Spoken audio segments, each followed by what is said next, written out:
नमस्कार, खबरों की खबर में आपका स्वागत है। हिंदुस्तान के सबसे बड़े मुस्लिम संगठन जमीयते उलमाए हिंद के 2 दिवसीय सम्मेलन का समापन हो गया और वहां से 2-4 ऐसी खबरें आई हैं जिसे आप सुनेंगे तो आप दंग रह जाएंगे और जिसके सुनने के बाद आपको समझ में आएगा कि हिंदुस्तान का ये जो लुटियन मीडिया है, ये जो लेफ्ट लिबरल कबाल है, ये किन लोगों के साथ खड़ा है जो खुल्लम खुल्ला अपने अधिवेशन में, अपने सम्मेलन से ये बात जारी करते हैं कि उनको हिंदुस्तान के कानून में कोई भरोसा नहीं है। हिंदुस्तान के कोर्ट से जो फैसले होते हैं उस पर उनको जरा सा भी यकीन नहीं है। वो अपने हिसाब से चलेंगे, वो हिंदुस्तान के संविधान को नहीं मानेंगे और ये खुली चुनौती दी जाती है कि हिंदुस्तान का मुसलमान वो तो संविधान की बजाय शरीयत के फॉलो करेगा,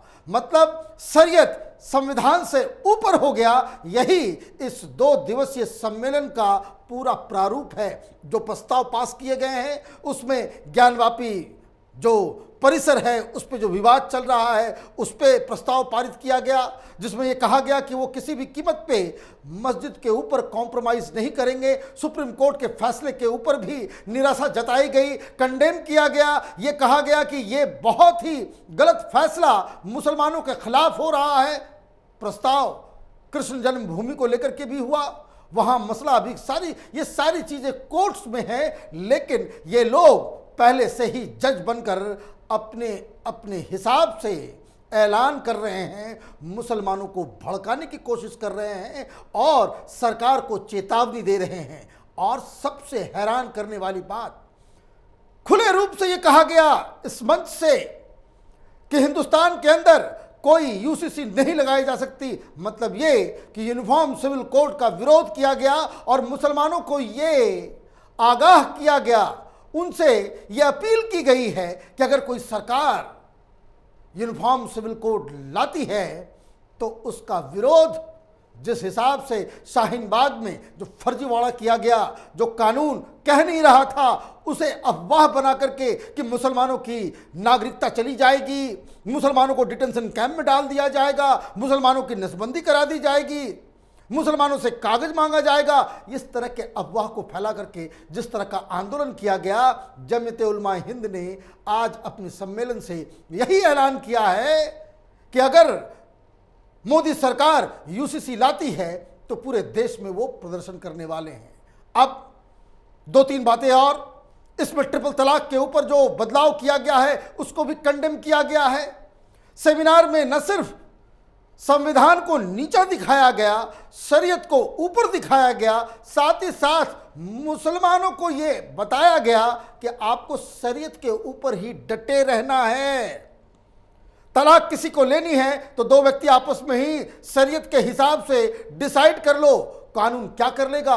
इवन कोर्ट कचहरी कानून सरकार, इन सबको चुनौती भी दी गई है। जो प्रस्ताव पास किए गए हैं उससे साफ साफ लग रहा है कि जो तमाम चीजें जो कोर्ट के दायरे में हैं, जहां फैसला कोर्ट से आना है, उसके ऊपर इन लोगों ने मन बना लिया है कि जिस तरीके से सीए के खिलाफ देश भर में बवाल मचाया गया, जिस तरीके से फर्जीवाड़े की तरह से एक नॉन इशू को इशू बना करके हिजाब को लेकर के देश में मुसलमानों को भड़काने की कोशिश की गई, जमीयते उलमा हिंद और तमाम लोग 2 दिनों से मुसलमानों को भड़काने के काम में जुटे हुए हैं। क्या वहां से बोला गया? वहां पे स्टेज पे तो फ्री फॉर ऑल था, एक से एक लीडर, एक से एक आग उगल और जहर उगल रहे थे। वहां से क्या कहा गया स्टेज से? जमीयते उलमा हिंद सम्मेलन में मुस्लिम नेताओं ने कहा, मुस्लिम पर्सनल लॉ में शामिल मामले जैसे कि शादी, तलाक, खुला कहते हैं बीवी की मांग पर तलाक, विरासत आदि नियम कानून किसी समाज, समूह या व्यक्ति के बनाए हुए नहीं हैं। ना ही ये रीति रिवाजों या संस्कृति के मामले हैं, बल्कि नमाज, रोज़ा, हज आदि की तरह ये हमारे मजहबी आदेशों का हिस्सा है जो पवित्र कुरान और हदीसों से लिए गए हैं।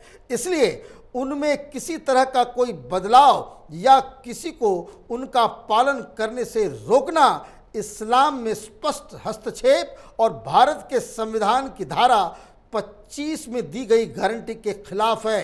कई राज्यों में सत्तारूढ़ लोग पर्सनल लॉ को खत्म करने की मंशा से समान नागरिक संहिता कानून लागू करने की बात कर रहे हैं और संविधान और पिछली सरकारों के आश्वासनों और वादों को दरकिनार करके देश में संविधान की सच्ची भावना की अनदेखी करना चाहते हैं।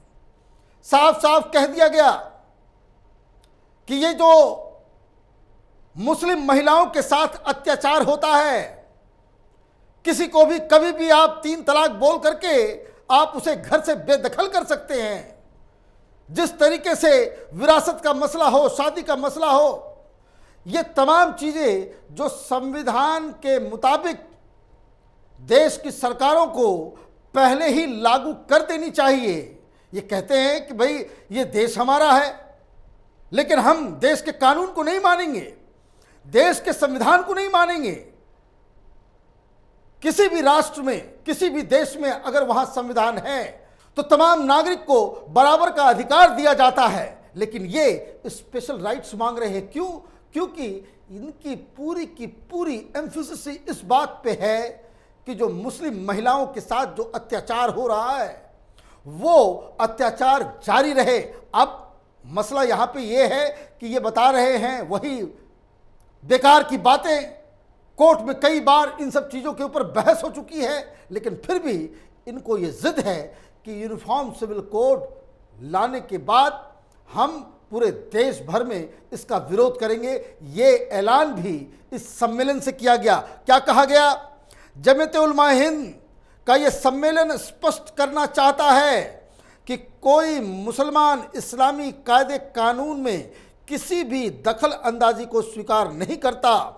इसलिए जब भारत का संविधान बना तो उसमें मौलिक अधिकारों के तहत यह बुनियादी हक दिया गया है कि देश के हर नागरिक को धर्म के मामले में पूरी आज़ादी होगी।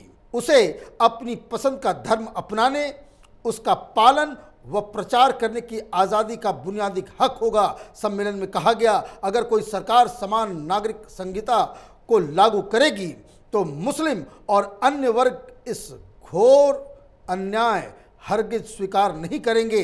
ऐसा होने पर संवैधानिक सीमाओं के अंदर रहकर इसके खिलाफ हर संभव उपाय करने के लिए मजबूर होंगे। पहले ही चेतावनी दे दी गई कि ये जो बराबर का हक मुस्लिम महिला, समान नागरिक संहिता, ये ट्रिपल तलाक, ये जो एज का मसला है कि शादी की उम्र क्या होनी चाहिए, ये तो देश में किसी भी सभ्य समाज में एक तरह का कानून एक जैसा होना चाहिए। ये समान नागरिक संहिता, ये जो यूनिफॉर्म सिविल कोड है, ये किसी सरकार के दिमाग की उपज नहीं है। ये जो मौलवी मौलाना, ये जमीयत उलमा हिंद की तरफ से ये कहा जा रहा है कि ये सरकार अपने मन से लाना चाहती है, तो उनको पढ़ लेना चाहिए कि जो directive principle of state policy है उसके तहत किस तरीके से संविधान सरकार को ये अधिकृत करता है कि देश में जल्द से जल्द यूनिफॉर्म सिविल कोड होना चाहिए। ये किस तरह के मुसलमान हैं, किस तरह के उलेमा हैं जो मुस्लिम महिलाओं के विरोध में खड़े हो गए हैं। और सही बात यह है, अगर वो ये दलील दे रहे हैं कि संविधान का आर्टिकल 25 उनको अपने धर्म के मुताबिक ये सारे कामों की आज़ादी देता है, अधिकार देता है, तो एक बात इनसे पूछना चाहिए, तब तो शरीयत के हिसाब से क्रिमिनल लॉ भी लगना चाहिए। आपको मीठा मीठा गपगप करने की आदत हो गई और कड़वा कड़वा थू। आप सिविल कोड शरीयत की चाहेंगे, लेकिन क्रिमिनल कोड शरीयत की नहीं चाहिए आपको, क्योंकि उसमें आपको नुकसान हो जाएगा। तो ये हाफ हेजेड तरीके से इस्लाम को पालन करने वाला ये जमीयत उलमा हिंद, ये कितने मुंह से बातचीत करता है भाई। लेकिन जो कुछ हो रहा है ये आगे आने वाले खतरे की घंटी है। सरकार, संविधान, कोर्ट्स अपने हिसाब से चलती हैं और ये कोई मनमानी हिंदुस्तान में किसी की नहीं चल सकती। यहाँ कोर्ट भी है, संविधान भी है, और अगर संविधान में यूनिफॉर्म सिविल कोड है तो उसे लागू करने में कोई रोक टोक नहीं हो सकती।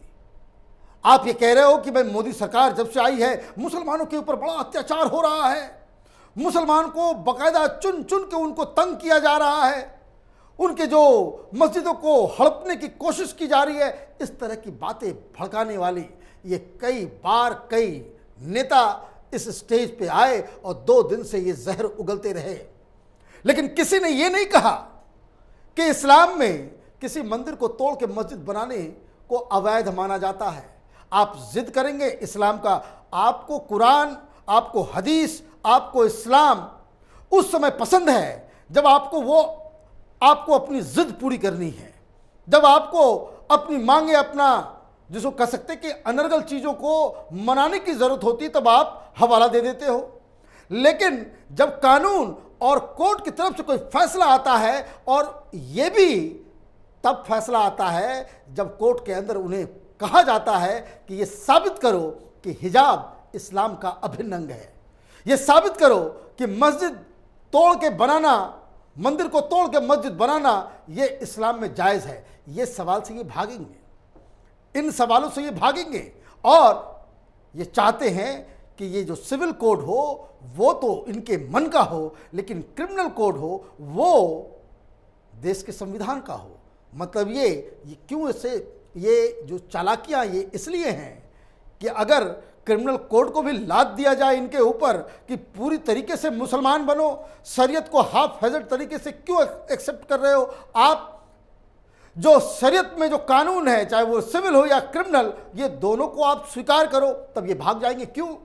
क्योंकि एक हिंदू और एक मुसलमान साथ में चोरी करने जाएगा तो हिंदू को तो 6 महीने की सज़ा होगी, मुसलमानों का हाथ काट दिया जाएगा, क्योंकि ये शरिया का कानून कहता है। तो वो उनको नहीं चाहिए, कोड़े नहीं चाहिए इन्हें शरीयत के हिसाब से क्रिमिनल जुरिस्प्रूडेंस इनको नहीं चाहिए, लेकिन सिविल कोड जो है इनको चाहिए, ताकि ये जो मौलवी मौलाना हैं इनका धंधा चलता रहे।